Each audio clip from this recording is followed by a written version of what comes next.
And it's an honor to introduce the speaker today. I met him a few years ago and he was in Orange. And, he's just jumped into this program 100%, and you'll hear that in his story. And I don't want to give away too much of it, so I'd like to introduce Jason.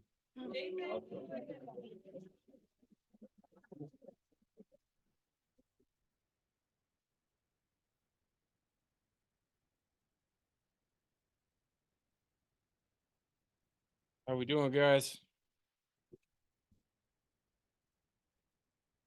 Well, I'm Jason. I'm an alcoholic. I wanted to start off by congratulating Alex on 7 years. That's outstanding. It's a really long time to go without a drink. Um, and where I was coming from, I always thought the birthdays were about me, and for you to be able to come and share that with us, that's something that gives me a lot of motivation, gives a lot of people hope, and yeah, I just appreciate that. So good job. Man, it's crazy to be up here. It wasn't too long ago that, I didn't really have much hope. And, I asked my mom, I said, I'm going to be doing this AA speaker thing. And is there anything that you want me to say?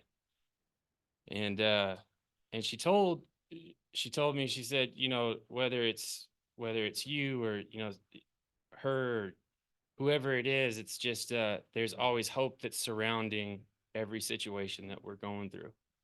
And, I think a good analogy for that is the seeds that are planted, right? You kind of reap what you sow, and there was a lot of seeds that were planted along my journey, and not all of them were good, but it's full circle. And coming here, I hope that I can pass something off, because it was people like Mike, and it was people that there's a lot of people in here that really shaped this testimony and this story in general. I mean, just everything that I went through. So I just want to thank you guys for being here. So I was born September 9th, 1985 in Salt Lake City, Utah, to Barbara Simonetti and to Ricky Sorensen. I wasn't planned. And so they got married and they tried to make things work. And I think it was 2 years later, I was 2 years old. My mom gave my dad the ultimatum that it was alcohol or it was Jason. And he chose alcohol, you know. And so from a very young age, I was the man of the house when I was still in diapers, right? I didn't have a dad, I didn't have brothers, I didn't have sisters, man. It was just me and my mom kind of cruising around, right? And we moved a lot. We moved at least 6 or 7 times, and that was tough for me growing up, just finally getting comfortable as a kid, not really understanding fully what was going on. But one thing that I did have was I had that family support, and even though I didn't have a big family, the support that I had from them was everything, and it really carried me through. As part of one of those moves, we moved to Northern California, and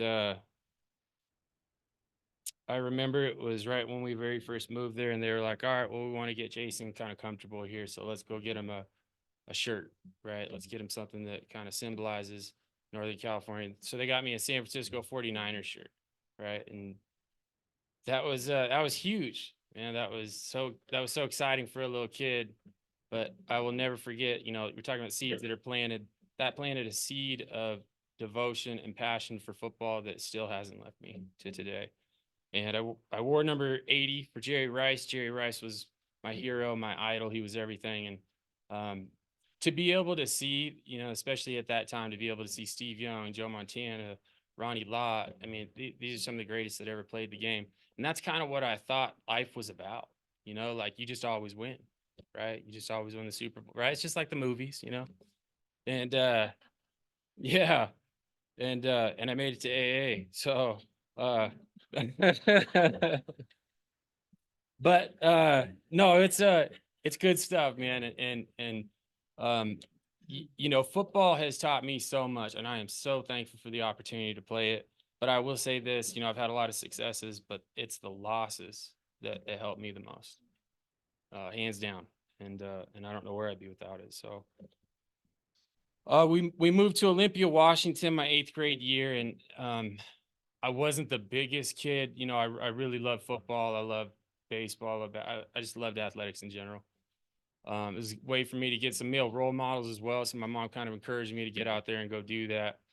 And you know, that was something that I knew that I was missing. I saw that a lot in my football coaches. You know, that was just it just kind of pulled me in. And you know, I wasn't the best of athletes, but I kind of started growing up, and I think I hit a little bit of a growth spurt when I was 12. And when I moved to Olympia, let's see, I was 12 years old, and I ran a 4:58 mile, and I was 13 when I dunked a basketball. And so it was kind of just, you know, hey, this kid grew up, and then it was also all the hard work and the effort and the training and the it was all starting to pay off and kind of come to fruition. But I was still the shy little kid.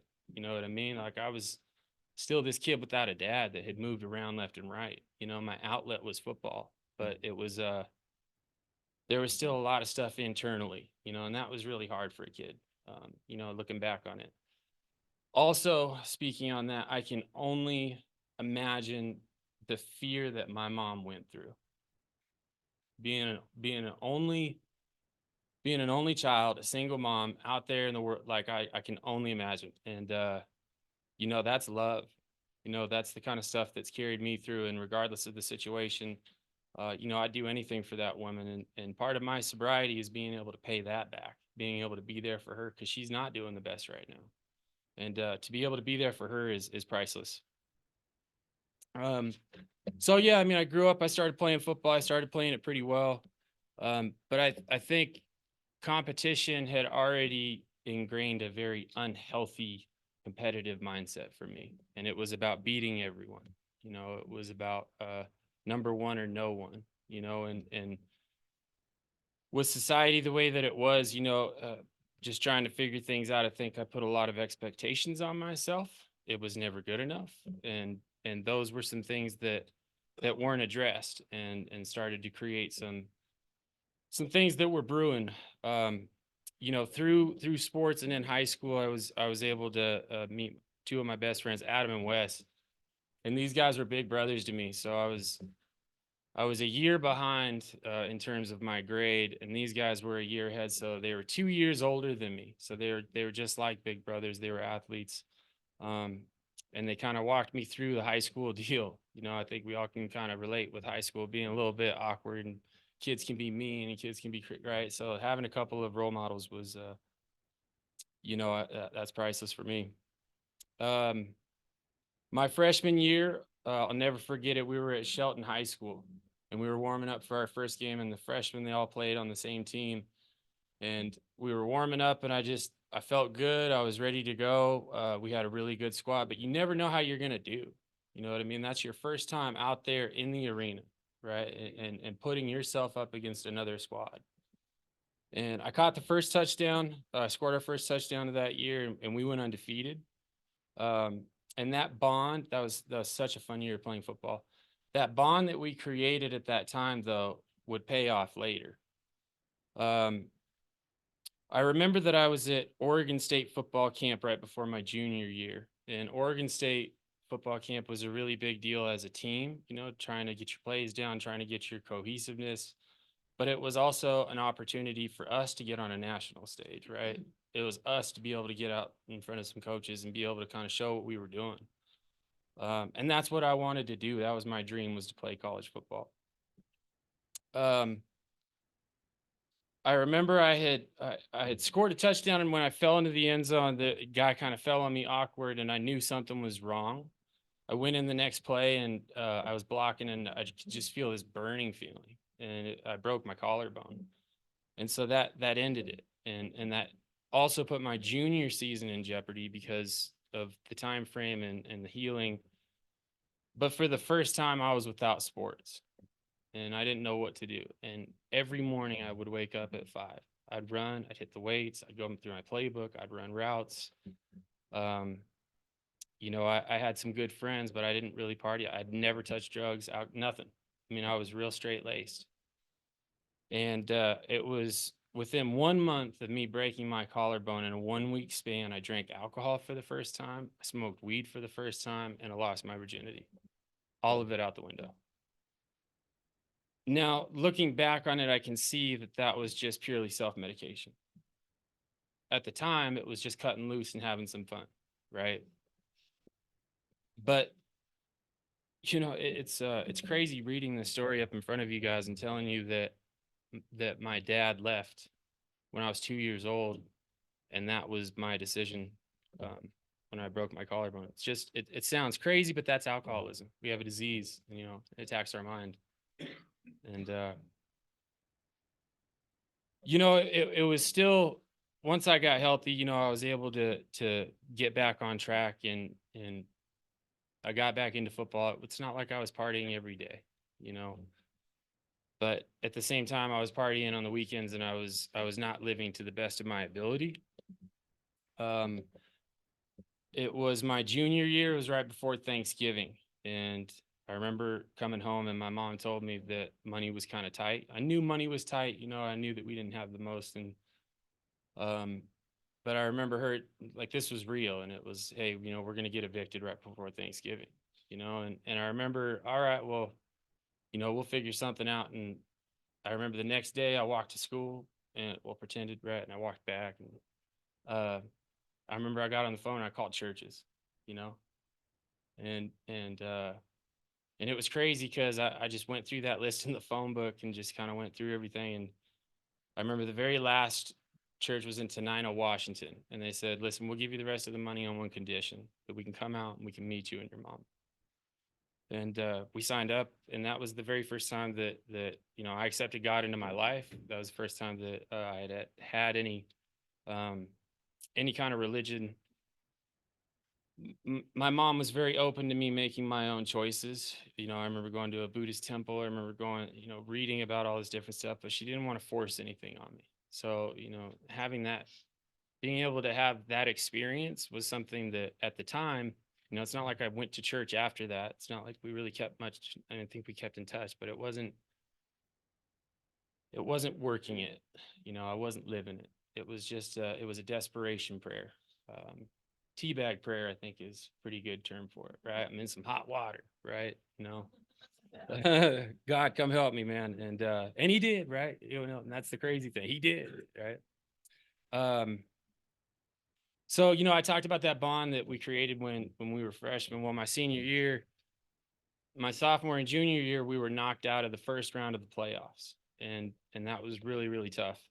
And my senior year, we knew that we had a good team. We had a lot of good athletes. I think there was 8 guys that played college football.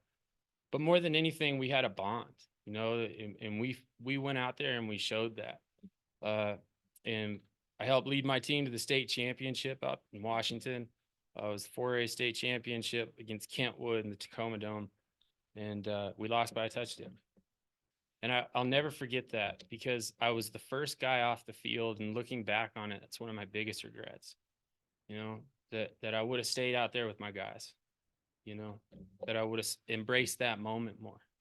But I was so competitive, and it was, these moments that, I dropped a pass. I mean, I didn't play my best game. We didn't play we knew we should have won. It was heartbreaking, and to end my career like that in high school was, it was tough, but at the same time, I think it prepped me. I know it prepped me up well, and having that loss was, it's funny to say, but it was one of the best experiences of my life.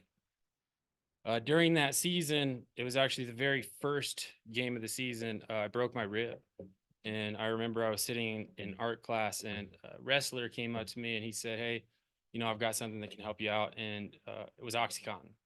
And it was the very first time I tried it. I loved it. I was hooked, and I took it every single day. And because I went to the state championship, took it every practice, took it every game. It was a long time of taking that, And thank God that my girlfriend at the time, her dad was the director of the ER. He knew the warning signs. He knew that I was addicted to painkillers, and they were having a family vacation to Hawaii. He invited me, and I went there to kind of get clean, and I mean, it was an incredible experience. So what did I do? Right after 9/11, I snuck weed onto the plane. Right? Like, I will never forget how scared I was walking up to security, and seeing all these dogs and all these people. And I was just like, oh man, I'm an idiot. And I did it anyways, right? Like, cause I'm going to do my thing. I was very selfish, right? And that's another part of the addiction that I failed to see. Didn't see that selfishness. You know, going to the state championship was awesome, and we had a lot of colleges that were able to kind of check us out. And I remember getting more and more letters and trying to figure out where I'm going to go. But I remember I decided to go to the best school that I got into. That was Pacific Lutheran University, and it was in Tacoma, Washington. I'll never forget packing up my mom's van and watching her drive out to Montana. That was easily the most alone I've ever felt. You know, it was like, you know, this was my rock, you know, and now she's leaving and I'm going to school, and it's a whole new phase, you know. But at the same time, it was heartbreaking. I'll never forget that. My freshman year, I got a chance to play for Frosty Westering. He's actually in the College Football Hall of Fame. This guy was incredible. And that unhealthy competition that I was talking about, he taught me a way to make it healthy, that I could compete against my best self, that it didn't matter what the scoreboard said. If I left my absolute best on that field every single day, then I won. You know, and it took me a while to embrace that. It took me a while to learn that. I think any good deal should take some time. I don't think it should be microwave variety. I think we've gotten used to that as a society. I need it now, especially as an alcoholic. I need it now, and I need it faster than anyone. But learning to play with him, you know, learning football under him was an incredible experience. And I am so thankful that he gave me a playbook that had all of our plays in it, but he also gave me an attitude book and how to act right. You know, I was a receiver. Jerry Rice is my idol, right? And they had a big recruiting class, and so I wasn't able to play receiver. They said I could still play, but safety and corner would probably be a better option, playing defense. And I didn't want to do it, but I did. And I went through things, and I redshirted, and it wasn't, you know, the most exciting start to my career. But I did get an opportunity my sophomore year, and I scored a couple touchdowns in a game. And I remember just because of injuries, I ended up getting out there on offense, and I got put back onto offense at receiver. And it was like this dream come true. Like, I remember thinking, like, if I could write a book on this, like how cool that would be, right? And that spring, I got caught smoking weed in the dorms, and I immediately put everything in jeopardy. Immediately. And my coach gave me a pass, and I was able to get out there and travel, and I ended up blowing my hamstring out. But at the same time, you know, I was still on the team, I was still competing, and it was my dream, right? That was my dream, was to play college football. Junior year, December 22nd, 2007, man, it's a day that changed everything. You know, I told you about Adam and Wes, and Adam and Wes, you know, big brothers to me. Adam was a 3-time All-American at USC. Wes was a decathlete at the University of Oregon. And just, you know, these guys were everything. And I remember Adam calling me and telling me that Wes died, and that he had died in a head-on accident. His lights were off. He wasn't wearing a seatbelt. He was on the wrong way of the freeway, and he hit a semi. And, you know, I'd heard some stories, you know, and kind of going through the grapevine that, you know, he had been doing some coke, that he had been partying with the wrong crowd. And I was going to go take care of that. You know, I was going to go confront some people, and I was going to go make sure that they knew what happened. And, you know, the big thing for me, like, I remember someone asking me, you know, do you think that he committed suicide, or do you think that it was accidental? And I said, you know, it really doesn't matter, man. You know, I lost my brother. That's all that matters, you know. And life goes on, you know, and I had an internship, and I was in downtown Seattle.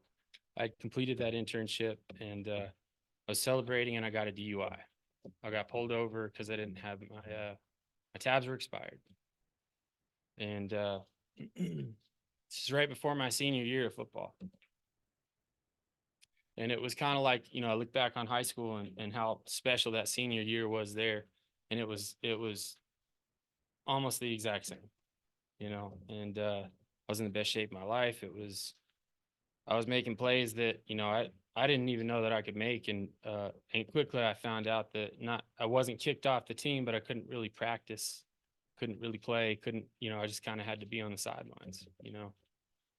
That was probably worse than anything, was watching the guys that you bled with, that you sweat with, that you put every single ounce of everything you had in, and you got to watch them play. The biggest part of that, though, is that I came to realize, you know, I was always the victim in everything, and you know, it was just circumstances, right? You know, wrong place, wrong time. I came to realize that I ruined my football career, that I did all of that, you know, and I had to accept that in order to move forward. I do think a lot about the what ifs, not as much anymore, but you know, I had a tryout that was all lined up with the Canadian Football League, the BC Lions, and you know, the way that I was playing, man, like I wouldn't rule myself out of anything, you know, and but I don't think that I would be making the same kind of impact that I am today, and being able to give this speech. And I really hope that people don't have to go through this, right? You know, that I went through it for a reason, and maybe sharing my story. I mean, this is not the most comfortable thing to do, get up in front and spill your guts in front of everyone, right? But I do that because other people did that for me, and it saved my life. So I take this thing real seriously. So it was a tough year, right? And I graduated in a year to the day, December 22nd, 2007. I'm driving out to see my mom in Shelby, Montana, and it's snowing, and I have very limited driving experience in the snow. I'm driving a 97 Nissan Sentra with these little tiny bike tires that were just not, yeah. And it's coming down. It's coming down. I'm in this little pack of cars, and so like it's safe. You know, we're going 45, 50, like around the highways, and you know, it's pretty safe. And I remember it starting to get dark, and I remember, you know, some of the cars started taking their exits, and you know, it was just me out there, and I was going around a corner, and you know, I just stopped turning. And I'll never forget, man, trying to turn left, trying to turn right, hit the brakes, the gas, the e-brake, everything. I tried it all, you know, and that car just wasn't moving. And so the last thing I did was I took my hands off the wheel. And the next thing that I remember, I was knocked out. And the next thing I remember, I was hanging upside down by my seatbelt. And I looked out my window, and I saw the 20-foot embankment that I had fallen off of. And I looked down at my passenger side window, and I saw water coming in. And you know, there's no preparation for that. I was just shocked. And the guy that saved my life was a felon that pulled over a couple days before Christmas. He had his kid in the car. He had no license, and he gave me the shirt off his back, and he drove me to the hospital. And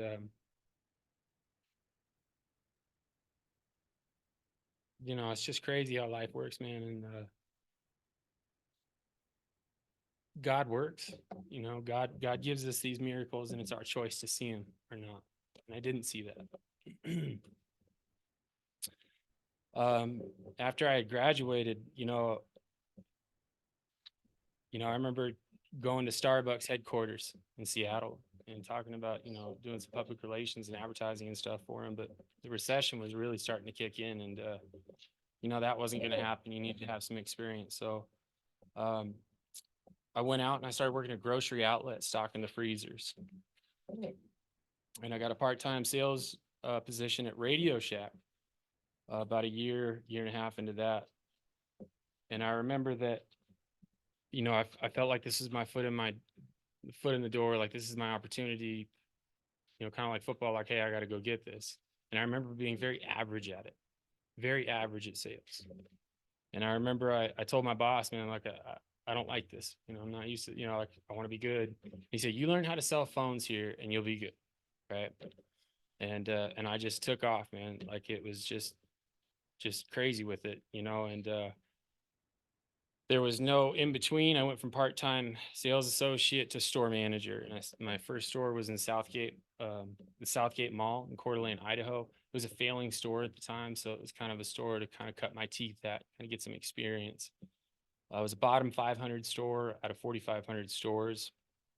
And, you know, there really wasn't any, I mean, they were probably going to close this whole mall, right? Like, so there wasn't really a lot of expectations. In a year and a half, I had that store at number 9 in sales to plan for the year. My sales gains were through the roof. I won a trip to Puerto Rico from Verizon for selling so many Verizon phones.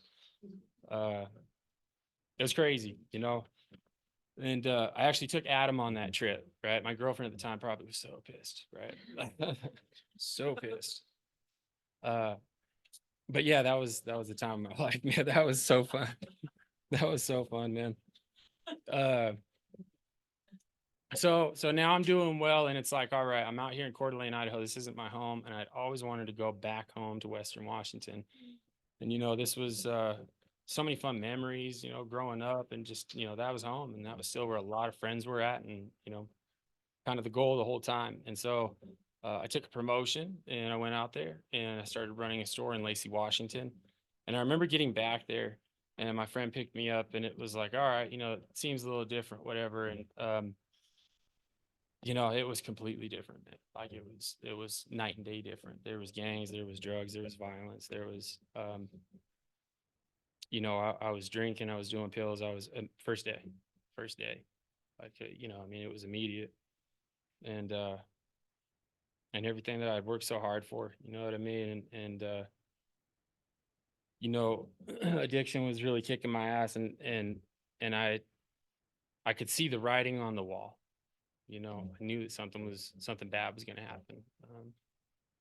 And I remember my mom wanted to come out and visit me for Christmas because I hadn't seen her for a while. And I remember almost kind of going back and forth, but I remember like almost kind of bailing on this last second. And I'm so thankful that I didn't, because seeing her kind of made me realize like where I had been, who I really was, and what I was doing, and I needed that wake up call. And, it still wasn't my fault, right? Like so I ran to Montana, and I'll just go get healthy real quick, and I'll be fine, and I'll move forward, and everything will be good. Yeah, we all know how that doesn't turn out that well. Looking back on it, I look at all the friends that I was running with, man, and it's just, all those guys that I left behind. I felt really guilty running away, and man, jail, overdoses, robbing people, getting robbed. I mean, it's still nasty out there, and I'm very thankful to be here in Montana.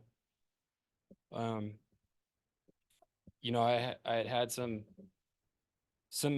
good experiences with Verizon, so I got a job at Verizon, and I remember I started working my way back up, and I was doing really well, and I was passed over for a promotion, and I felt like the best thing to do was to get a 6-pack that night.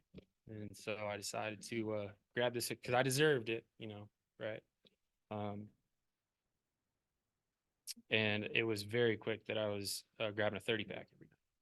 And then I was drinking at work, and then the pills came back in. And it was just back off and running, And it was a pretty quick spiral. And I remember I was driving. It was Easter 2016, and I bumped into a car. And another pedestrian had followed me. Oh, I ran because I wasn't going to accept any responsibility. So I ran, and this pedestrian follows me down, and he's like, "Hey, man, that car that you had a kid in it."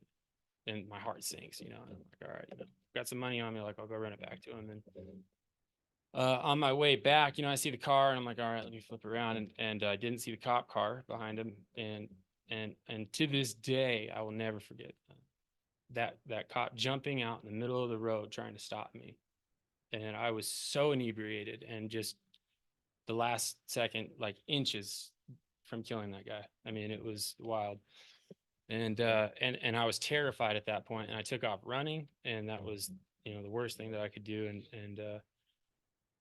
And I was arrested on the Scott Street Bridge, and I remember screaming, I remember freaking out, and I remember swinging, and my mugshot is nasty. Like they beat the hell out of me so bad. It was crazy, man. I might have got a punch in, right, but that was it, man. Like it was good stuff. Yeah. I don't know who's ever been to jail. It doesn't really matter because, either way, it's Yet, you know, and that's the story of Yets. But there's nothing like waking up in jail with a gnarly hangover, you know, and not knowing what was going on. And I will never forget going out into the pod, and I was hurting so bad, my everything was spinning, and I will never forget seeing the paper, and there's my mug shot. And this guy sees it and he's like, dude, you're in the paper. And he started yelling, and the whole pod just went wild, right? Like, and my heart sank, you know, like, this is where I'm at. This is where my life has brought me, you know? And I remember getting out, and my girlfriend at the time, I was big on loyalty. I'm always going to be big on loyalty. And the fact that she had stayed with me through that, you know, I was like, all right, I'm going to make this thing work at whatever, you know, whatever I got to do. So I married her. I got back up with another business in terms of sales. I was selling phones. I bought a house. You know, I filled it all kinds of animals and all kinds of fun stuff. You know, I had everything, right? Like, and it's crazy, like I'm saying this again, but I got drunk again. You know, and it's wild that I'm saying this out loud, but it's like, you know, I just wasn't ready, you know, and it takes what it takes. And I remember waking up one morning and I was getting coffee and I was just absolutely miserable and broken inside. Looking back on it now, I realized that I was trying to fill a God-sized hole with people, places, and things, you know, but that's looking back on it. You know, it's funny, man, some of these worst trials, brutal times, you know, I look back on it and some of the absolute best blessings have come from them, you know, and that is something that I'll always hold on to, because, you know, my perspective at the time, you know, means so little. And in sharing my story like this, like, you know, where my mind at was so selfish through all of this, and being able to look back is, you know, I can't thank the people of these rooms enough. I can't thank God enough. I mean, this is, I shouldn't be here. I shouldn't be here.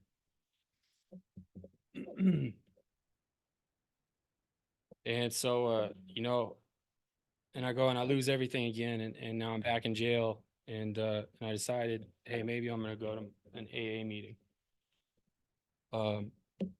My cellmate at the time, his name was Happy, because if he wasn't happy, then no one was going to be happy. Was this 330-pound biker dude, was just crazy. And dude, I was yeah, and I was a wreck, you know what I mean? Like, I was like, all right, if we got to fight, we got to fight. But I mean, I'm going to lose bad, you know? And he got me a Bible and an AA book. My first big book says MCDF, Missoula County Detention Facility. And I went to my first AA meeting. And I saw these guys that were nothing like me, and I was like, man, you know, like, whatever, you know, I'll go do this. And that guy was bringing the meeting into me, my sponsor today.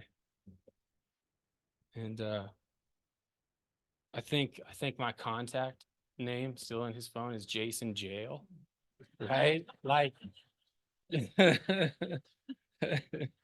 I love that, right? Like, uh, and so, you know, I asked him, I said, well, what do I do? And he said, go down to the Missoula group.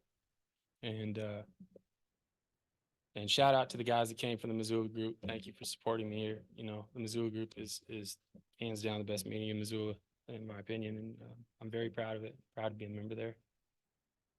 And the first time that I went down there, I met a guy named Frank. And I said, where's Mike Reeves? And he said, well, you know, I know Mike. I sponsor him. And my first phone list that I have has Frank and Mike at the top with stars. And what a blessing, man. Like, what a blessing.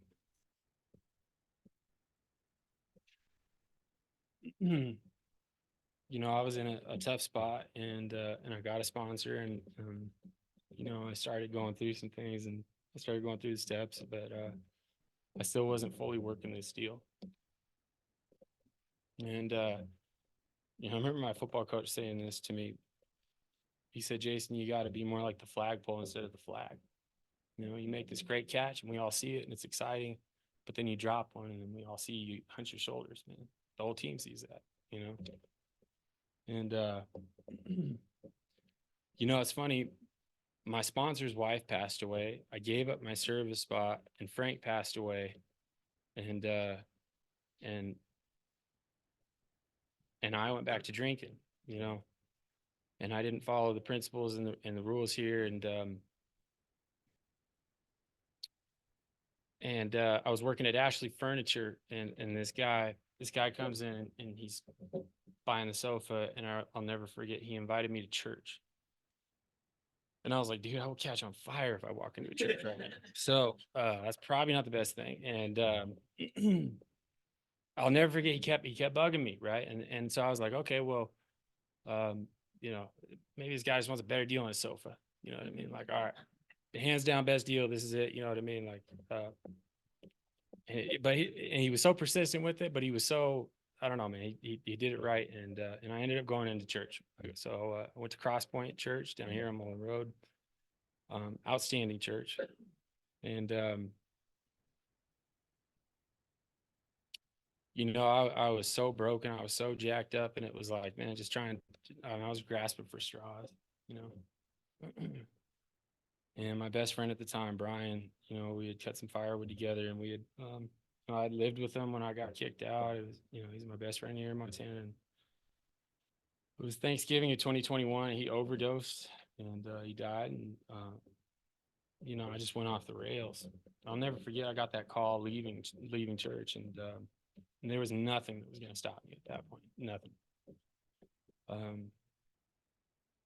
I remember I had burned part of a trailer down. I had slashed some tires.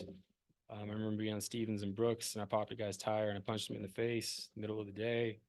I cut the air hose at Town Pump, and I was just hot mess. And I was arrested at the Johnson Street warming shelter, actually in the porta potty, right?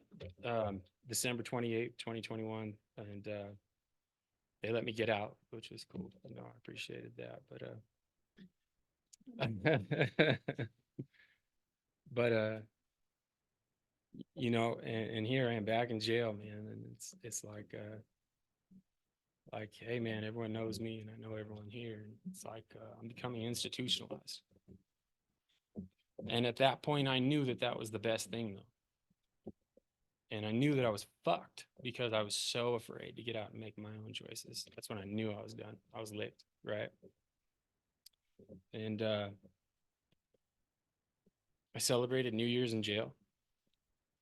And I'll never forget, it was about 5 o'clock in the morning the next morning, and I started hearing this song come through, and I don't know what it was, but it sounded to me like the drums from Phil Collins coming in the air tonight, right?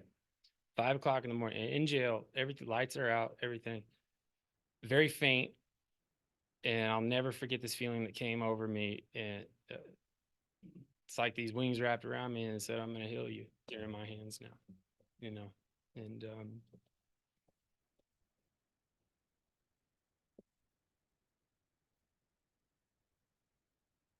you know, jail is not a good place to be at. And, it has a way of really jacking your soul up. and the hope that I was able to feel, you know, my mom had mentioned that, some hope, right? Like the hope that I felt in there was crazy. And I knew that I had a chance at that point. And I didn't know how I was going to do it, but I knew I had a chance. And that's all that I needed. That's all that I asked for, you know. And that night, I'll never forget this kid trying to hang himself right in front of my cell. And he used a sheet, and the sheet broke, thank God. And you know, I'll never forget, you know, half the pod was screaming to get people in there to help, and the other half of the pod was telling everyone to be quiet. You know, just let him do it. And I'll never forget that, because it was like here I have this moment, of clarity. And then immediately it's this battle between good and evil. And I realize that I got to pick one of these sides. There's no more in between. I got to pick one side or the other. And that's it. And I surrendered. and I got out, and I was militant with my recovery. My drinking was not soft, so my recovery can't be soft. And I do anything for a drug or drink, right? And going to a meeting is absolutely nothing. To drop $1 in the basket is absolutely nothing compared to the price that I paid. And there's a guy in this program that says, I don't ever want to go back to the hell that I came from. And I know that that's a choice. For everyone in here, that's a choice. And so I take this very seriously. And I had a really bad past, and for the longest time, it was like I had to bury this past. Either forget it or I had to bury it. And I realized I had to accept it, and I had to forgive myself for that in order to start forgiving others, in order to start working my steps. And I think the biggest part of this was, I got Mike as a sponsor. I got a guy at church that helped me, and I learned some obedience. For the first time in my life, I learned some obedience. I learned to not be selfish. It was that 4th step, where I really figured out who I was, what I was about, and that was a big thing for me. And I would encourage anyone to go through these steps, get a sponsor, do 90 meetings in 90 days. I think one of the biggest parts of this is that I always try to do it myself, my way. I would try and outwork it. I would try and outsmart it. I would try and outthink it, out scheme it, out whatever it, right? And finally just surrendering and turning this thing over to God, man, that's when I realized, like, I just spinning my tires this whole time, and I'm not perfect by any means, man. I fail daily, but the one thing is that I own that failure. I'm okay with that failure now. And I use that as motivation. And there's definitely times when I don't feel like getting up and doing this thing. But I surround myself with good people, and those people are the ones that pick me up, right? So I try and return that favor. The service piece is probably one of the biggest parts of this because, when my mind was sober, I could barely form a sentence getting out of jail. It's not like there was some real big struggles, and but I started serving, and washing coffee cups and greeting at the meetings. It was just I finally get it, when someone says that they're a grateful and thankful alcoholic. I thought that shit was crazy when I heard it the first time. Drugs are you on, man? I need some. I'd like to leave you guys just with a couple of challenges here. And the first thing is that, this saying has stuck onto me, but it's be the change that you wish to see.